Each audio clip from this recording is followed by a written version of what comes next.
بڑائی صاحب مذاکرات ہو گئے ناکام اور اب تحریک انصاف دوبارہ کہہ رہی ہے یا تو اسٹیبلشمنٹ سب سے مذاکرات کرے گی تو کر لیں گے، سڑکوں پر نکلیں گے تو پھر بات نہیں کریں گے۔ آپ کو لگ رہا ہے کہ کچھ اور ایک نیا معاملہ سامنے آنے والا ہے؟ تحریک انصاف کی پہلے احتجاج ناکام ہوا، مذاکرات بھی ناکام ہو گئے، تو نئے احتجاج جاندار ہو سکتے ہیں، حکومت کے لیے کوئی خطرہ ہو سکتا ہے کیونکہ حکومت پر اعتماد نظر آ رہی ہے؟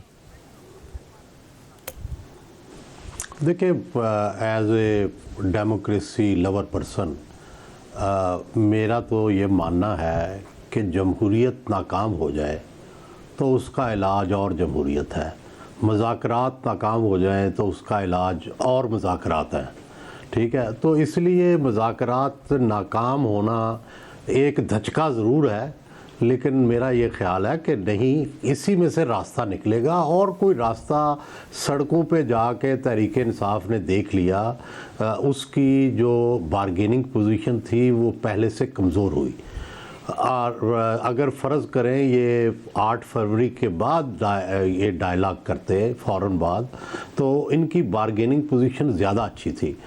جب یہ ان کے مختلف ایجیٹیشنز جو ہیں وہ ناکام پہنچے تو اس کے بعد ان کی بارگیننگ پوزیشن اب بہت کمزور ہے۔ اب جب یہ مذاکرات کی ٹیبل پہ بیٹھے ہیں تو پہلے دن ہی یہ طے ہو گیا کہ انہوں نے جس حکومت کو، جس اسمبلی کو یہ نہیں مانتے تھے وہ تو یہ مان کے گئے۔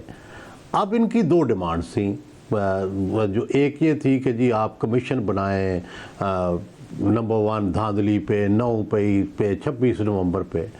اب حکومت فرض کریں پی ٹی آئی کی حکومت ہوتی یا نون کی حکومت ہوتی، کیا کوئی حکومت ایسا کمیشن بنا سکتی ہے جس سے وہ گر جائے؟ ظاہر ہے نہیں بنا سکتی۔ وہ ظاہر ہے ایسا کمیشن بنانا چاہیں گے جس کا فیصلہ ان کے حق میں آئے، اور اگر وہ کمیشن کا فیصلہ ان کے حق میں آئے تو اس کو پی ٹی آئی سے کیا ملے گا؟ دھچکا، نقصان۔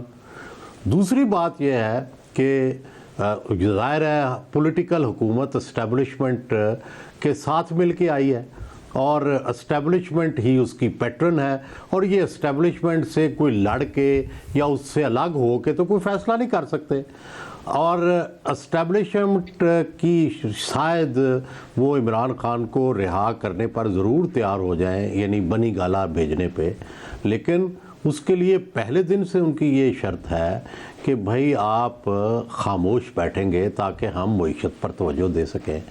اس کا مطلب یہ ہوگا کہ عمران خان کیا یہ تسلیم کر لیں گے کہ میں جو ان پہ الزام لگے گا کمپرومائز ہو گئے ہیں اور آپ نے جا کے نظر بندی کر لی ہے؟ یہ ہیں اب پی ٹی آئی کے دلائل۔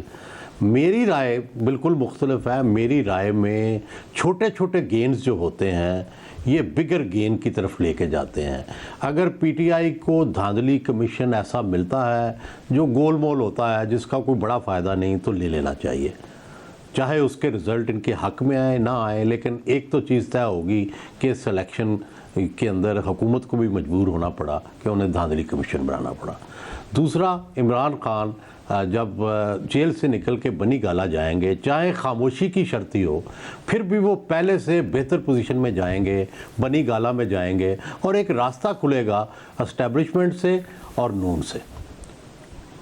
صاحب مگر اب حکومت یہ کہتی ہے ایسا کوئی آپشن ہے ہی نہیں آن دا ٹیبل۔ خان صاحب جب ٹویٹس کرتے ہیں اور ان کے جو رہنما عمران خان صاحب سے جا کے کہتے ہیں کہ ذرا سیز فائر تھوڑے ٹائم کے لیے ہونا چاہیے، تو وہ یہی آ کے اگر آف دا ریکارڈ میں ان سے بات کریں بتاتے ہیں کہ عمران خان صاحب کی یہی رائے ہے کہ اس اسٹیبلشمنٹ نے ہم سے ہمارے لیے دروازے کھولنے نہیں ہیں، معاملہ بہت زیادہ پرسنل ہے، اس لیے میرے خاموش رہنے کا کوئی فائدہ نہیں ہے۔ وہ 2 دن خاموش رہتے ہیں، پھر ایک ٹویٹ یا ایک بیان ان کی طرف سے آ جاتا ہے۔ واقعی ان کی اگر یہ نا امیدی ہے کہ موجودہ جو قیادت ہے اس کے ہوتے ہوئے کوئی راستہ نکلنا ہی نہیں ہے، میرے لیے دروازہ کھلنا ہی نہیں ہے، درست ہے؟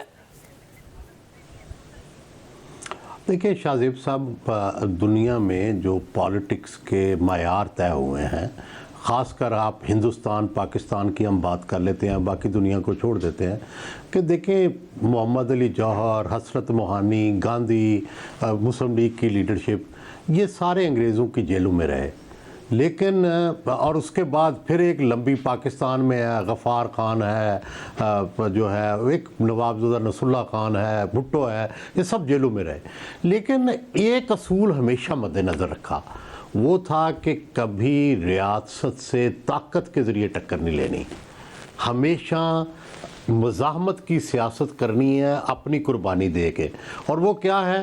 جیل جانا ہے، بھوک ہڑتال کرنی ہے، مظاہرہ کرنا ہے، اس سے آگے نہیں جانا، ریاست سے لڑنا نہیں ہے۔ پی ٹی آئی جو ہے اس سے یہی غلطی ہو رہی ہے بار بار کہ یہ ریاست سے لڑنے کی کوشش کرتی ہے، اور جب آپ ریاست سے لڑتے ہیں تو وہ چونکہ آپ سے بہت طاقتور ہے، ساری پولیٹیکل پارٹیز میں مل جائیں تو وہ طاقتور ہے، تو پھر وہ ریاست سے جب جواب آتا ہے تو پولیٹیکل پارٹیز کو ایسا دھچکا لگتا ہے کہ وہ بہت پیچھے چلی جاتی ہیں۔ اس لیے وائلنس کا استعمال سیاسی پارٹی کو، سیاستدان کو زیب نہیں دیتا۔ آپ دیکھیں 9 مئی سے عمران خان کی سیاست کو فائدہ ہوا یا نقصان، 26 نومبر سے فائدہ ہوا یا نقصان۔ جتنی دیر وہ اسٹیبلشمنٹ کی مرضی سے دھرنے دیتے رہے وہ گین کرتے رہے، حالانکہ وہ اپوزیشن میں تھے۔ وہ دھرنا جو ناکام ہوتا تھا اس کو بھی سارے لوگ کہتے تھے کامیاب ہو گیا۔ اب جب کہ وہ بہت بڑے لوگ بھی آتے ہیں، قربانی بھی دیتے ہیں، تو سب کہتے ہیں ناکام ہو گیا۔ تو ان کا جو کانفیڈنس ہے ابھی بھی کہ ان کا جو کانفیڈنس ہے ابھی بھی کہ سسٹم کا، پورے سسٹم کا غیر مقبول ہونا اور میری مقبولیت، وہ ایک گیم پلٹ سکتی ہے جو کہ ماضی میں نہیں ہوا، وہ آپ کو نہیں لگتا کہ وہ ایونچولی، ظاہر ہے جب ٹائم ہوتا ہے، انکمبنسی فیکٹر آتا ہے، اس کے بعد ایونچولی ان کی امید کامیاب ہوگی؟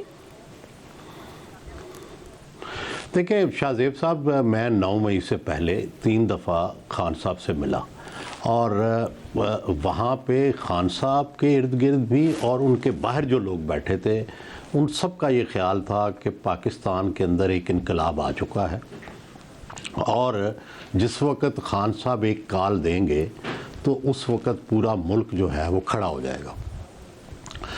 یہ ان کا کانفیڈنس تھا۔ وہ پاپولر تھے، لیکن پھر پاپولیرٹی میں انہوں نے اپنے خواب بھی شامل کر دیے۔ سوال یہ ہے کہ کیا آپ کا ووٹر جو ہے، کیا وہ آپ کے لیے اسٹریٹ فائٹ کر سکتا ہے؟ کیا آپ کا ووٹر جو ہے وہ طاقت سے ٹکرا بھی سکتا ہے؟ ووٹ دینا اور بات ہے اور طاقتوں سے ٹکرانا اور بات ہے۔ عمران خان بہت پاپولر ہیں، لیکن ان کی اپنے ووٹر پہ اتنی گرفت نہیں ہے کہ وہ جا کے طاقت سے لڑ پڑے۔